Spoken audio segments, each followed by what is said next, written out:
Hello friends, good afternoon to all of you. You are watching commerce winner with Gaurav Verma.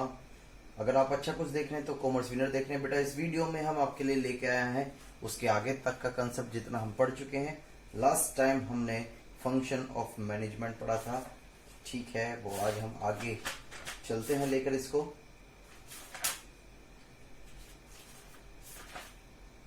बेटा आज हम करेंगे इसके अंदर क्या, कोऑर्डिनेशन. ठीक है, क्या करने वाले हैं बेटा, आज हम कोऑर्डिनेशंस करने वाले हैं. ठीक है, तो कोऑर्डिनेशंस का मतलब पहले लिखना हमें जरूरी. किसी भी चीज को पढ़ने से पहले ये तो पता हो कि करना क्या है. तो ध्यान से बेटा आज हम कोऑर्डिनेशंस करने वाले हैं, यानी कि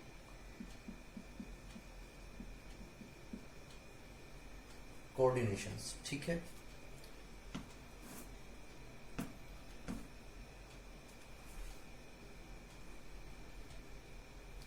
तो लिखते हैं इसके बारे में जरा. कोऑर्डिनेशन का मतलब क्या होता है? Coordination is the achievement, is the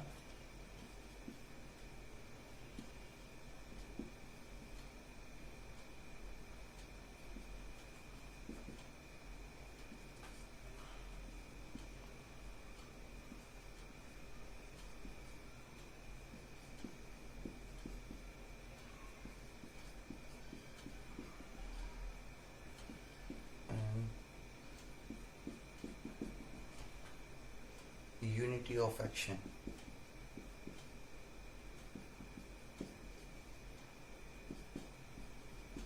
in the pursuit of a common purpose.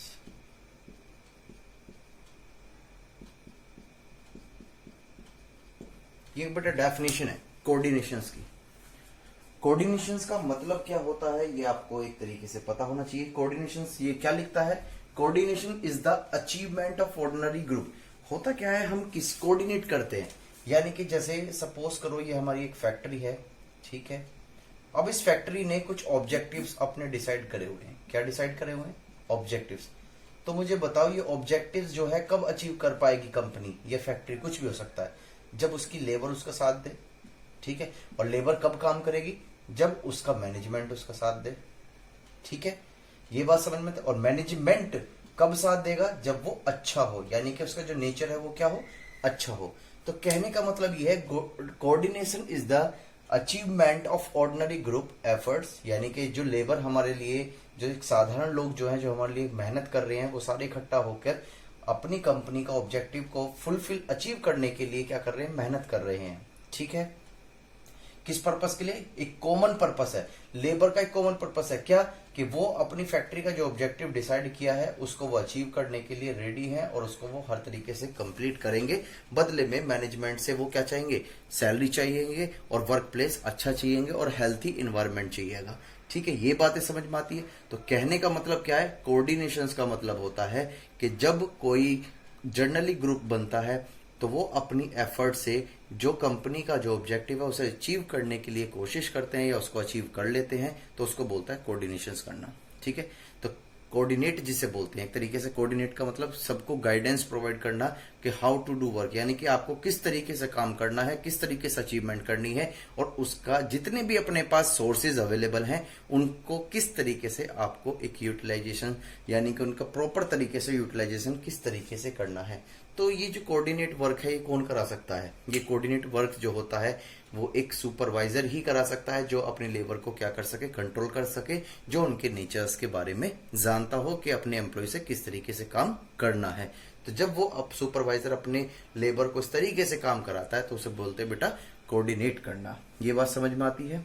चलो, इसकी आगे की बातें हम स्टार्टिंग करने वाली हैं. इसकी करेक्टरिस्टिक्स क्या हो सकती है? जब इसका मीनिंग है तो इसकी विशेषताएं भी होंगी. ठीक है, करेक्टरिस्टिक्स हम इसके बारे में जानने वाले हैं. चलो,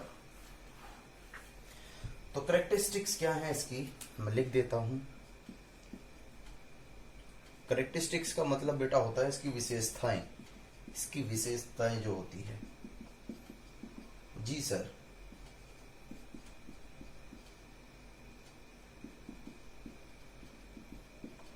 चलो, ये एक तुम्हारे करेक्टरिस्टिक्स है। देन मैं पॉइंट्स लेके चलता हूं यहां पर। फर्स्ट पॉइंट क्या है?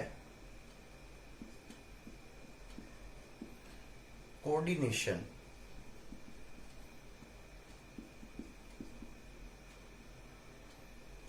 इंटीग्रेट। इंटीग्रेट का मतलब जो होता है बेटा आपस में मिल जाना, मिक्स कर देना।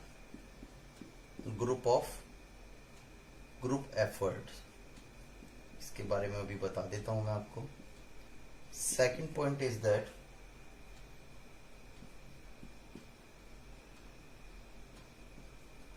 Coordination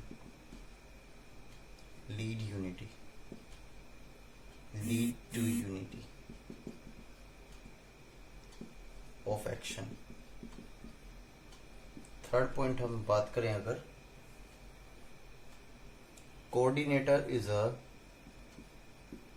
coordination is continue process।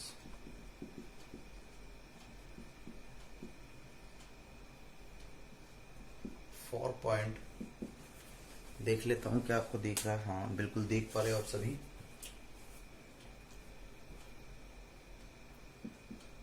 Coordination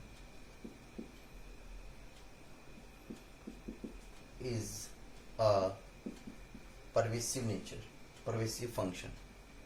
pervasive का मतलब तो आप जानते ही होंगे, लास्ट टाइम भी मैंने आपको पढ़ाया था। Anyway,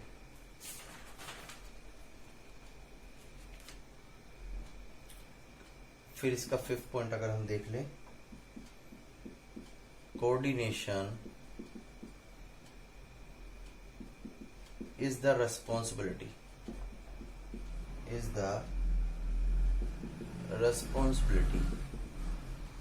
of all manager।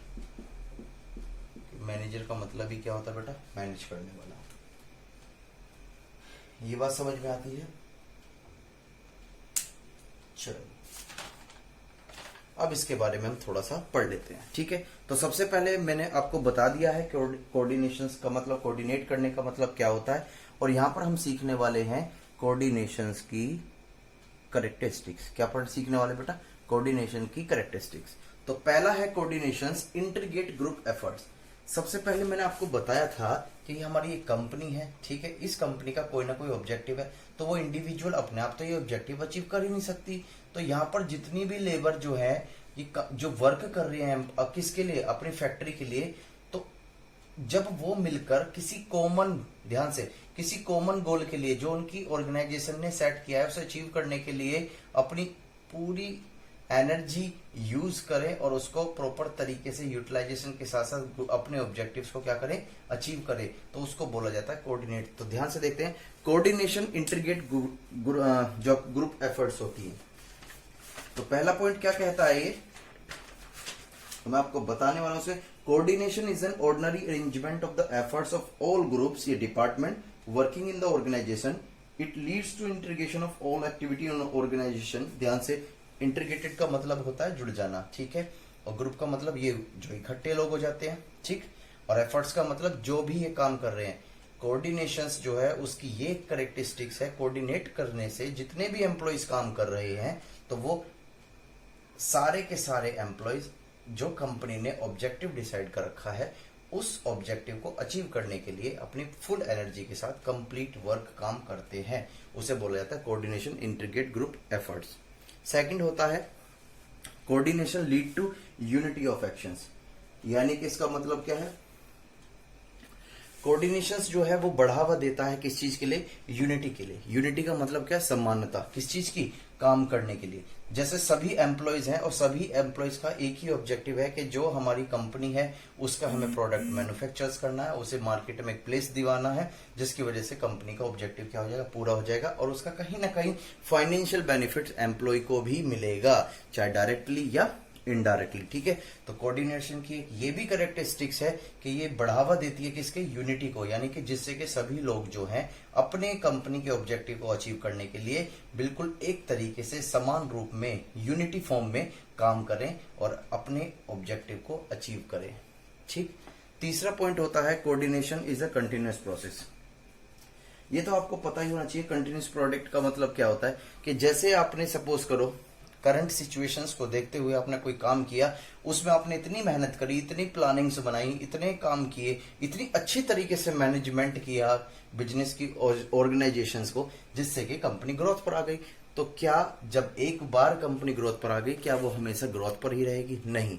उसको कंट्रोल करने के लिए या उसको रिटेन या कंसेंट करने के लिए वहां पर आपको कंटिन्यू प्रोसेस मेंटेन करना पड़ेगा।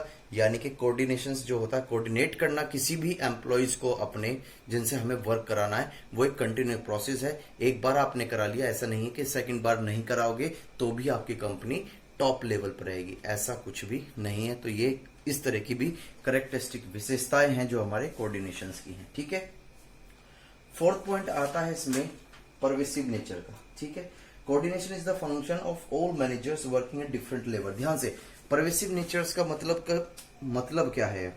यह मतलब है बेटा कि ऐसा नहीं है कि जो लेबर है बस वो काम कर रही है, उसी के लिए ये रूल्स एंड रेगुलेशंस जो पॉलिसीज मैनेजमेंट ने बनाई है वो एप्लीकेबल होगी। नहीं, परवेसिव फंक्शंस का मतलब कोऑर्डिनेशंस जो है, यहाँ पर जो होते हैं मैनेजर, जो होते हैं कंपनी में, जो कंपनी को मैनेज करते हैं, सुपरवाइज करते हैं। ठीक है।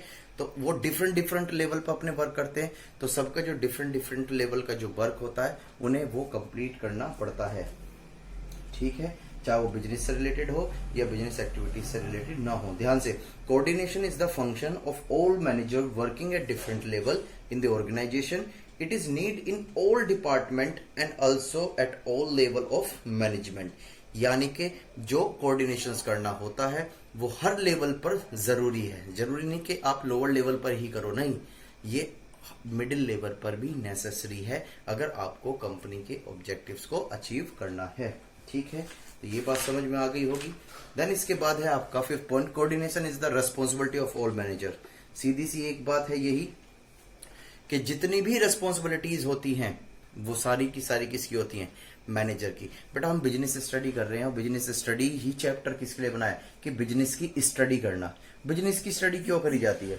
बिजनेस की स्टडी इस वजह से करी जाती है कि आज के समय जो हमारा कंपटीशन टाइम जो है बहुत टफ टाइम है, इसमें कंपनी को सरवाइव कराना, सरवाइव के साथ साथ प्रॉफिट भी अर्न कराना। ठीक है। ये सबसे बड़ा कॉम्पिटिशन होता है, सबसे बड़ा टास्क होता है, सबसे बड़ा आपके पास एक ऑब्जेक्टिव होता है। ठीक है। तो जितनी भी सारी संस्थाएं ऑर्गेनाइजेशंस हैं, इसको इस लेवल पर सेट करने के लिए क्या होता है? मैनेजर। बेटा जो टॉप लेवल मैनेजमेंट है वो केवल आपको पॉलिसी बना के दे देता है, लेकिन जो उसको एग्जीक्यूट करता है या करवाता है वो एक मैनेजर ही होता है। इस वजह से जितनी भी रेस्पॉन्सिबिलिटीज होती हैं कंपनी को डेवलप करने के लिए, वो सारी ज्यादातर किसके लिए होते हैं? मैनेजर के लिए। तो यहां भी यही लिखा गया है कि कोऑर्डिनेशन यानी कि कोऑर्डिनेट करना जो है किसको? एम्प्लॉइज को, या डिफरेंट लेवल्स के जो आपके मैनेजर्स हैं उनकी ही रेस्पॉन्सिबिलिटी है। किसकी रेस्पॉन्सिबिलिटी है? मैनेजर की। अब टॉप लेवल मैनेजमेंट तो आएगा नहीं उनको कोऑर्डिनेट करने के लिए, इस वजह से मैनेजर के हाथ में ही सब कुछ होता है। तो ये थी बेटे आपकी विशेषताएं, जिसे बोलते हैं हम करेक्टरिस्टिक्स ऑफ कोऑर्डिनेशन। ठीक है। चलो, बहुत अच्छी सी बात है हमने यहां देखी है। कुछ और भी इसका हम पढ़ने वाले हैं, need and importance of coordination. चलो इसको भी ध्यान से देख लेते हैं।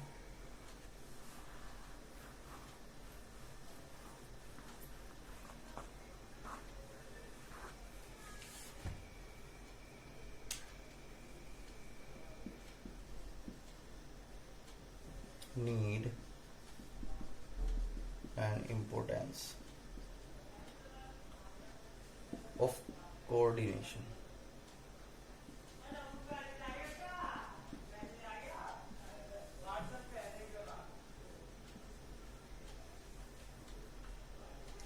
अब ये पढ़ने वाले हैं कि कोऑर्डिनेट करने की क्यों आवश्यकता पड़ी है। ठीक है। क्या पर्पस हो सकता है इसकी वजह से? तो सबसे पहला ये है वही integrated integrating the activities of functional department.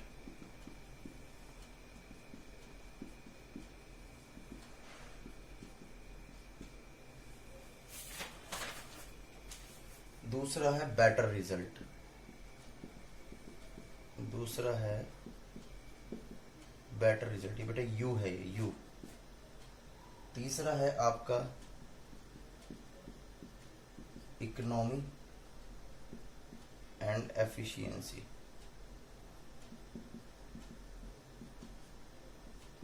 फिर है आपका better utilization of specialist, better utilization of specialist.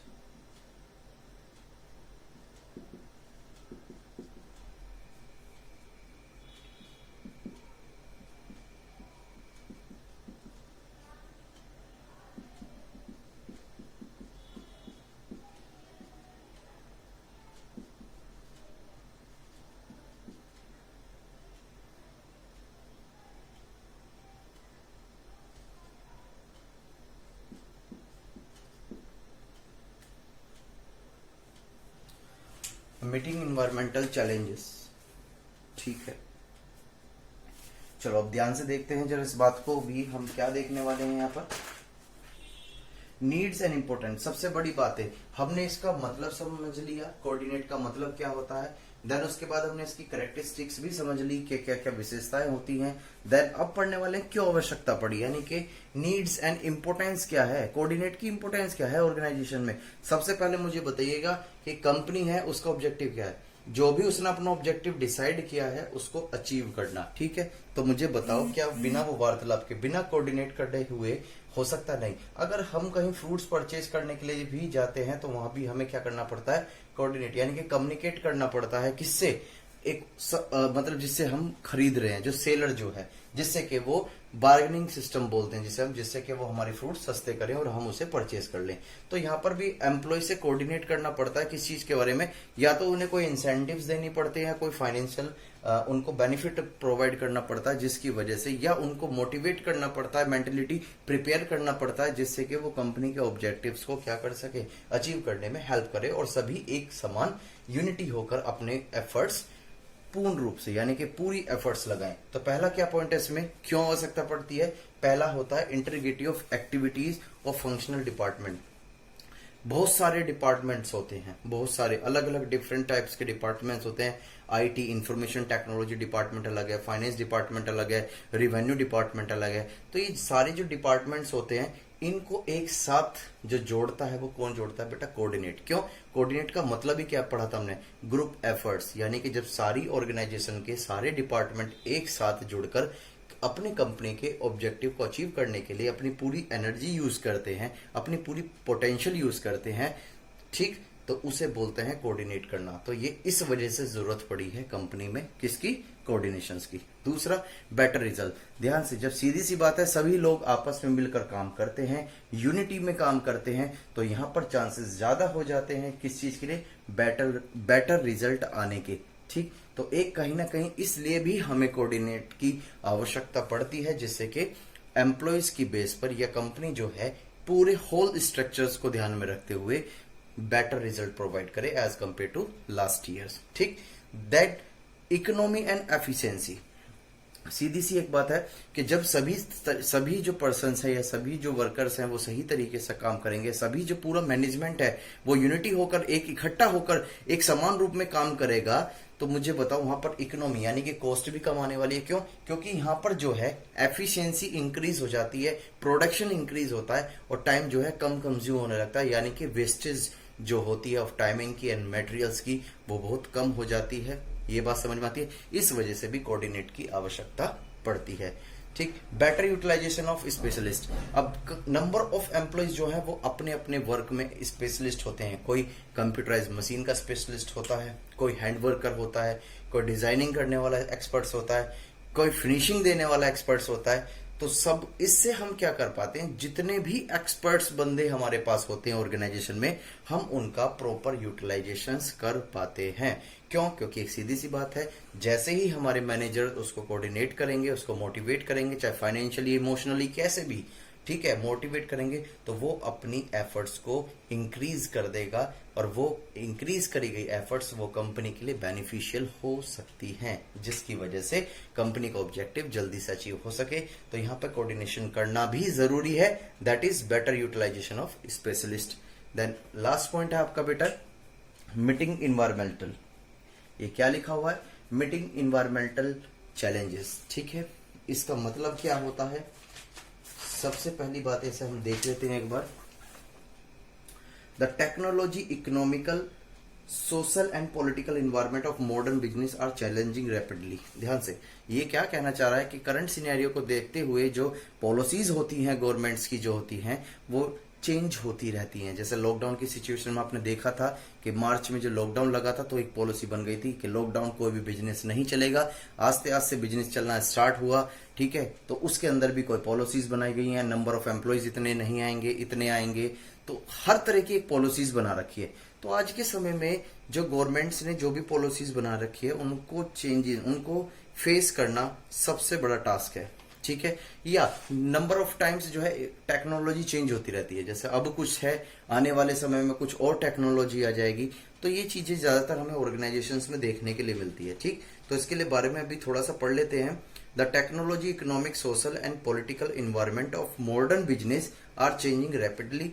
Proper coordination of the operation of different department can help in the meeting these challenges efficiently create adaptability। कहने का मतलब यही है कि जैसे जैसे सिचुएशंस चेंज होती रहती है वैसे वैसे ही अगर हम मीटिंग्स ऑर्गेनाइज करते हैं, टेक्नोलॉजी चेंज होती है उसके रिगार्डिंग भी मीटिंग करते हैं, कोऑर्डिनेट करते हैं, जिसकी वजह से कंपनी जो है अपने ऑब्जेक्टिव को अचीव कर पाती है और जो चैलेंजेस है उनको वो एक्सेप्ट करती है और उनको वो कंप्लीट भी करती है और पूरा करती है काम कंप्लीट। ये लेकिन कब हो पाता है? जब मीटिंग ऑफ इन्वायरमेंटल होती है, यानी कि टेक्नोलॉजी चेंज हुई, उसके रिगार्डिंग कोई मीटिंग्स हो गई, कोई भी न्यू सेटअप हमने सेटअप किया, उसके रिगार्डिंग भी कोई हमें वो हो गई, कोई गवर्नमेंट ने पॉलिसीज चेंज करी गई है, उसके रिगार्डिंग भी मीटिंग करी गई है। तो ये जो मीटिंग करने का जो पर्पस होता है, दिस इज द कोऑर्डिनेट करना, यानी कि एक तरह से गाइडेंस प्रोवाइड कर देना एम्प्लॉइज को कि अगर सिचुएशन इस तरीके की आती है तो हम उसको किस तरीके से डील करना है। तो बेटा इस वजह से हमें जरूरत पड़ती है किसकी? कोऑर्डिनेट की, ठीक है। ये बातें समझ में आ रही होगी और मैं उम्मीद रखता हूं कि आपको ये बातें समझ में आऊंगी।